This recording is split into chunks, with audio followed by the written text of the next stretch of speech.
दिनै जोंनि माखासे लिडारा हारिखौ गेरेमसा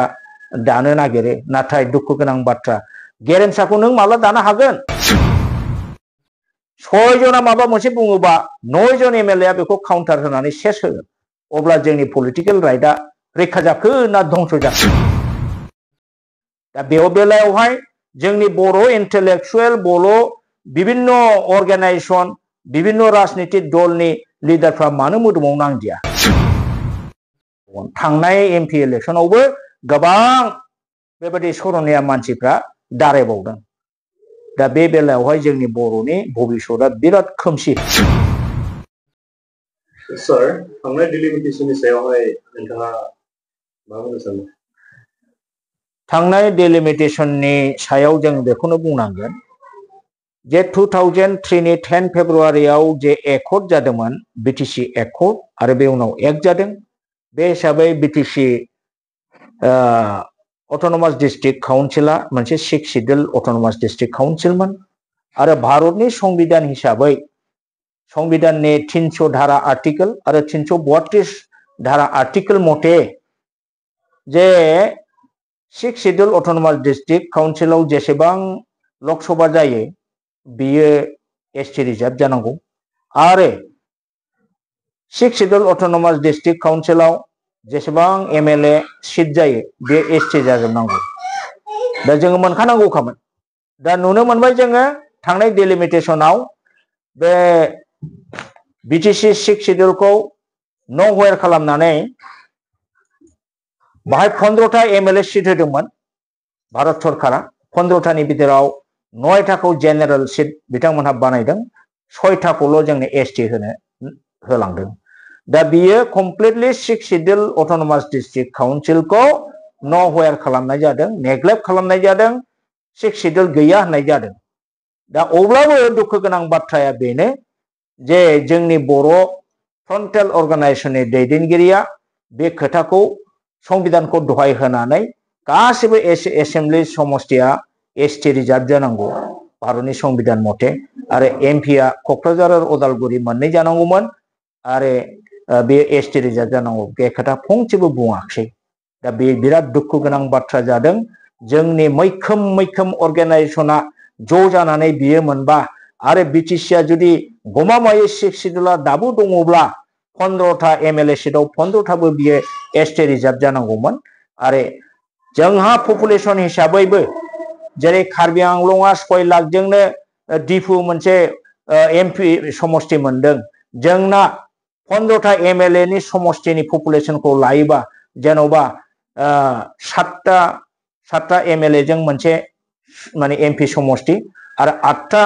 एमएलए जों मोनसे एमपि सानै एमपि जों मोननो हायोमोन अब्ला जोंनि पलिटिकल राइटआ प्रोटेक्टेड जागौमोन दिनै जोंनि माखासे लिडारा हारिखौ गेरेमसा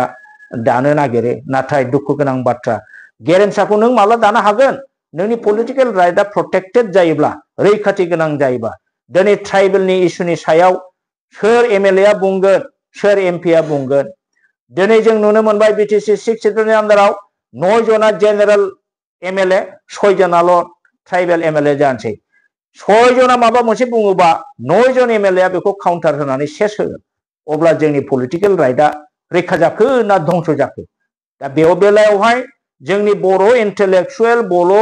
विभिन्न अर्गानाइजेशन विभिन्न राजनीतिक दलनि लिडारफ्रा मानो मोदोमाव नांदिया जुदि कन्स्टिटिउशनाव होखायाबा आलदा खोथामोन दंखाथारो 330 धारा 332 धारा बे मोननैखौ दहाय होनानै जों बिनो हानांगौमोन बिनो हायाखै जायनि फलाव जों दा डिप्राइभ जाबाय पलिटिकल राइटआ जोंना डिप्राइभ जाबाय अब्ला नों गेरेमसा हारि बोरै दानो हाबावनो आंनि मथेबा 15 जनाव 6 शिड्यूलनि कन्स्टिटिउशनेल प्रोविजन मते 15टा एमएलएआबो एसटी जानांगौमोन मानोना बे प्रोविजनावनो 332 आवनो 5 नम्बर सब कलमाव दंखायो जे 6 शिड्यूल अटोनोमास डिस्ट्रिक्ट काउन्सिलनिफ्राय नो एनी नन ट्राइबल कैंडिडेट कैन रिप्रेजेंट होननाय सोदोबबो दंखाबावो रावबो नन ट्राइबेला बे 6 शिड्यूल एरियानिफ्राय एमएलए हिसाबै रिप्रेजेंट खालामनो हाया अब्लाबो बेफोर संविधानाव थाखाबाबो जोंनि बर' लिडारफ्रा रावबो मोदोमाव नाङाखै जोङो सानसुमा दानि दैदेननायाव सानसुमा खुंगुर बैसोमुतिनि ओरैनि दैदेननायाव 11टा जोङो अर्गानाइजेसनफ्रा delimitation committee Bodoland people's delimitation committee जोङो दानानै मेम'रेन्डाम होदोंमोन दाबि होदोंमोन नाथाय देरसिन अर्गानाइजेसन हारिखौ रिप्रेजेन्ट खालामग्रा फ्रन्टेल अर्गानाइजेसन जेरै फरायसा आफाद बर' थुनलाइ आफाद हारिमु आफाद आरो गुबुन आफादफ्रा सिरि थानायलाय जोंखौ न'वेर खालामनानै जोंखौ नापात्ता खालामनानै गभर्नमेन्टआ गावसिनि गोसो मथे माने दादों आरो बेबो समष्टिफोरखौ कन्स्टिटिउन्सिफोरखौ ओरैबायदि बानायदों खायसे अक्ट'पास बादि खायसे माने जिबौफोर बादि बेसेबा गोलाव लिंलां खालामनानै बानायनाय जादों आरो ओरैबायदि पलिसिजों बानायदों जाय कन्स्टिटिउन्सिफोरखौ निफ्राय ट्राइबेल मानसिया देरहानांगौआ बिराद असम्भब दा बेबादि पलिसि खालामनानै थांनाय बारनि डिलिमिटेशना जादों आरो बेवहाय बर' जाथिया थांनाय डिलिमिटेशनजों जथेस्थ' खहा जादों दा नैबे 2026आव मोनसे जाबावनांगौ दं बेवहाय जुदि बेखौ थिग खालामफिननानै लानो हायाब्ला डिलिमिटेशन गोदान जानायाव 6 शेड्यूलनि प्रोविजन मथे 6 शेड्यूलनि आन्दाराव गासिबो एमएलए खौ एसटी रिजार्भ गासिबो एमपी खौ एसटी रिजार्भ होनायखौ जुदि दाबिनानै लानो हायाबा बर' जातिया जोबस्रांनो बारा गोबाव गैलिया दा क'क्राझारा एसटी रिजार्भ जादों बै गोदो गोदायनि ट्राइबेलनि बै समाव भारत स्वाधीन जानायनि उनाव 74% ट्राइबेला दंमोनखाय बेखौ एसटी रिजार्भ होदों बे प्रोविजन मथेसो क'क्राझारा दाबो एसटी आव दं नाथाय दिनै बे 2003-4 आव ट्राइबेलनि पपुलेशना ओरैबायदि खम नोङो 12% 13% 15% गाहामल' दङ दा अब्ला बे क'क्राझार लकसभाआबो बेखौ नायोब्ला 2026नि डिलिमिटेशन जाबावोबा एसटी रिजार्भआ उठायनोबो हागौ नंखायनो जोंनि ट्राइबेल पिपलफ्रा बेखौ डिमान्ड होनांगौ सिन्स क'क्राझार एमपी कन्स्टिटिउन्सि या जोंनि 6 शेड्यूल एरियानि नंखायनो आर्टिकल 330 मथे बे एसटी रिजार्भ सीटखौ 6 शेड्यूलनि प्रोविजन मथे होनांगौ होननानै डिमान्ड खालामनांगौ not on the basis of percentage of the tribal people but on the basis of 6 schedule area 6 schedule autonomous district council बेनिफ्राय बेखौ रिजार्भ खालामनांगौ होननानै जोंनि ट्राइबेल मानसिफ्रा बेखौ डिमान्ड होनांगौ नङाब्ला पलिटिकेलि जोङो सेस जानोसै दा बिनि बेलायाव जों माखासे सरनियाफोरनि सरनियाया भारतनि कन्स्टिटिउशननि शेड्यूल ट्राइबनि लिस्टआव गैया अर्थात Sarania is not listed in the schedule tribe community in the constitution of India बे जेखि जाति जाया मानो सरन लानानै सरनिया जानाय लोगो लोगो he is promoted to general he is promoted to higher class दा दिनै बर' जातिखौ फोजोबस्रांनो थाखाय आसामनि गिबि मन्त्रि बिथां हिमन्त बिश्व शर्माया मा खालामखो बेखौ मोनसे गभर्नमेन्ट अर्डारनि दारै जे जायफोर सरनियाफ्रा बर' कसारिनिफ्राय फैदों बिसोरखौ बर' कसारि होननानै एसटी सार्टिफिकेट होनांगौ होननानै दा स्टेन्डिं अर्डार दङ आरो बेजों गोबां सरनिया सेंग्रा सिख्लाफ्रा दिनै एसटी सार्टिफिकेट लागासिनो दं थांनाय बाराव 2 नम्बरनि भाबै माखासे बर' मानसिफोरनिनो मददाव हिरा सरनियाया एसटी सार्टिफिकेट मोननानै जदिवबा बियो बर' कसारिनिबो नङा राभानिबो नङामोन अब्लाबो 2 नम्बर भाबै बियो मोननानै बर' सरसा समिति दानानै 10 बोसोर बे एमपि जालांबाय 10 बोसोराव बे क'क्राझार एसटी रिजार्भ कोटानि एरिया डेभेलपमेन्टखौ जोङो बर' ट्राइबेल मानसिफ्रा डिप्राइभ जाबाय नब सरनियाया बे 10 बोसोराव नडाल अफिसारा क'क्राझारनि डिसि जानांगौमोन नाथाय गाव जिहेतुके बे एलेकायाव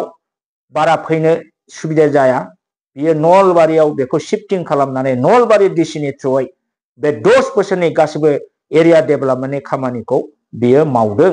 दा बिनि दारै 10 बोसोर सासे सरनिया मानसिया 2 नम्बर सार्टिफिकेट लानानै 10 बोसोर क'क्राझार लकसभा समष्टिखौ थगायनानै थांबाय आरो 10 बोसोराव नडाल अफिसारा नलबारिनि डिसिआ जाबाय बेखौबो जोंनि रावबो लिडारा खिन्थु खबर गैया जेबो खबरखौनो लाया दा बे हिसाबै जोङो कनसियास जानांगोन जे एइबारनि डिलिमिटेसनाव 2026 आव जायोब्ला क'क्राझारखौ एस पार दा सिडिउल 6 सिडिउल एलेका हिसाबै बेखौ लाबोनांगौ दा हेमन्त बिश्व शर्मानि खोथाखौ आं बारे बारे बुङो मानोना बिथाङा जेब्लाबो एंटि बर' पलिसि लायो माब्रैलाय बे बर'आनो जा कसारियानो जा सरनिया लाखांनानै बिनि मोनथायानो गैला बे अलरेडि हायार क्लासाव कनभार्ट जाबाय माब्रै बे अरिजिनालि बर'मोन होननानै बे एसटि मोननांगौ माब्रै बिथाङा बे अर्डारखौ होनो हायो इट इज एगेन्स्ट द कनस्टिटिउसन अफ इन्डिया भारतनि संबिधानखौ बिजितखौ बिथाङा भायलेट खालामगासिनो दं होमब्लाबो जोंनि दैदेनगिरिफ्रा मानो सिरि थाखो गाबोन समफोर एमएलए एमपि फैगासिनो दं नै दा नुदो गोबां सरनिया गथ'फ्रा जोंनि बर'नि अर्गानाइजेसन बर'नि पलिटिकल पार्टिनि एगेन्स्टै जेनेरेल मानसिफोरनि जानानै एसटि रिजार्भ खथायाव बिसोरो कन्टेस्ट खालामगोन दा बेवहाय जोंहा बिराद खहा जानायनि बाथ्रा दं सरनियायानो 10 बोसोर जोंखौ जा खहा खालामबाय आरो एबार बांसिन धरनै खहा जाबावगोन थांनाय एमपि इलेक्सनावबो गोबां बेबायदि सरनिया मानसिफ्रा दारायबावदों दा बे बेलायावहाय जोंनि बर'नि भबिसतआ बिराद खोमसि